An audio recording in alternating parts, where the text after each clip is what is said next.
शाह महमूद का नाम 9 मई वाक़यात पर काबीना कमेटी की रिपोर्ट में शामिल नहीं था। शाह महमूद कुरैशी का नाम वाज़ेह तौर पर काबीना कमेटी की उस रिपोर्ट में शामिल नहीं था जो गुज़िश्ता निगरान हुकूमत ने 9 मई 2023 के पुरतशद्दुद वाक़यात की मुबैना मनसूबाबंदी के हवाले से तैयार की थी।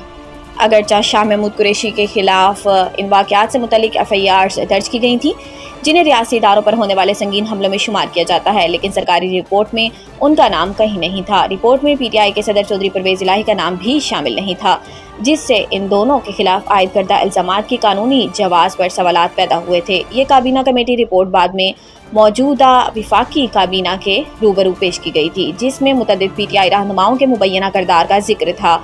रिपोर्ट के मुताबिक पार्टी चेयरमैन इमरान खान पर इन वाक़यात की मनसूबाबंदी का इल्ज़ाम आयद किया गया, जबकि एक तवील फहरिस्त में हमाद अजहर, ज़रताज गुल, मुराद सईद, फ़ारूक हबीब, अली अमीन, गंडापुर, यास्मीन राशिद, महमूद रशीद और दीगर रहनुमाओं के नाम शामिल थे, लेकिन शाह महमूद कुरैशी और परवेज़ इलाही का जिक्र कहीं नहीं था।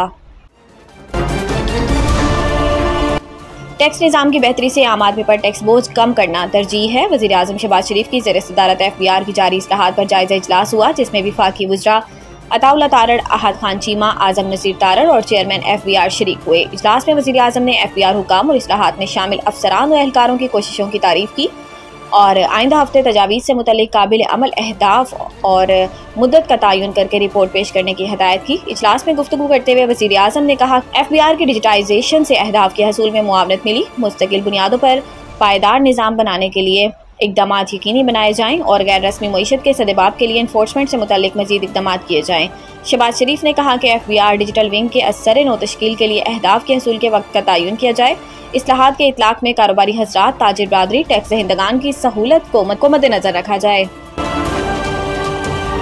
चीनी की एक्सपोर्ट के लिए 4 तरह के टैक्सेस को सिफर पर रखा गया। कायमा कमेटी में इंकशाफ पब्लिक अकाउंट्स कमेटी का इजलास जुनैद अकबर की सरबराही में हुआ, जिसमें सेक्रेटरी फूड सिक्योरिटी की जानिब से मुल्क में चीनी की सूरत हाल पर तफसीली ब्रीफिंग देते हुए बताया गया है कि मौसमियाती तब्दीली की वजह से इस साल चीनी की पैदावार कम हुई। ब्रीफिंग में मजीद बताया गया है कि पिछले साल 87 मीट्रिक टन चीनी पैदा की गई थी और इस साल ये 84 मीट्रिक टन रही। पिछले साल 77 शुगर मिल्स ने क्रशिंग की, जबकि इस साल 79 मिल्स ने की। कीमतों में इजाफे की वजह से बफर स्टॉक के लिए 5 लाख टन चीनी की इंपोर्ट की समरी मंजूर की है। रियासत फतियाना ने कहा कि FBR से नया SRO जारी हुआ, इस पर सेल्स टैक्स को 18% से 0.2% किया गया। नवीद कमर ने कहा कि मेरे ख्याल में हुकूमत को चीनी की कीमत को कंट्रोल नहीं करना चाहिए। चीनी का बाहर जाना आना मसला नहीं।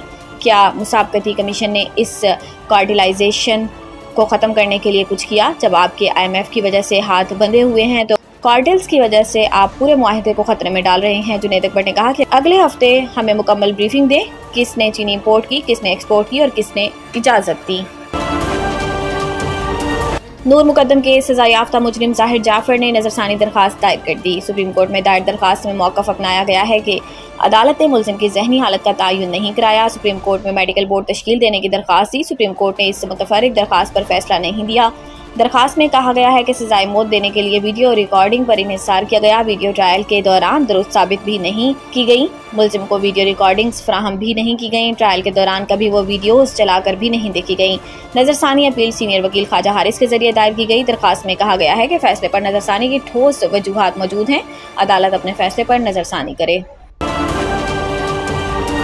कराची में 24 घंटों के दौरान बारिश का इम्कान। महकमे मौसमियात के मुताबिक 24 घंटे के दौरान शहर का मतलब अबर आलूद रहने का इम्कान है, जबकि बारिश और बूंदाबांदी भी हो सकती है। महकमे मौसमियात ने बताया कि आज शहर का कम से कम दर्जा हरारत 29 डिग्री सेंटीग्रेड रिकॉर्ड किया गया, जबकि ज्यादा से ज्यादा दर्जा हरारत 35 डिग्री सेंटीग्रेड तक रहने का इम्कान है। हवा में नमी का तनासुब 68% है। इसके अलावा DG महकमा मौसमियात ने यह भी बताया कि मौजूदा मानसून सिस्टम कराची को मुतासिर नहीं करेगा, जबकि आइंदा दिनों एक और मानसून सिस्टम कराची और हैदराबाद को लपेट में ले सकता है। इन्होंने मजीद बताया कि खलीज बंगाल में आइंदा दिनों हवा के कम दबाव का इम्कान है, जो कराची पर भी असरअंदाज हो सकता है।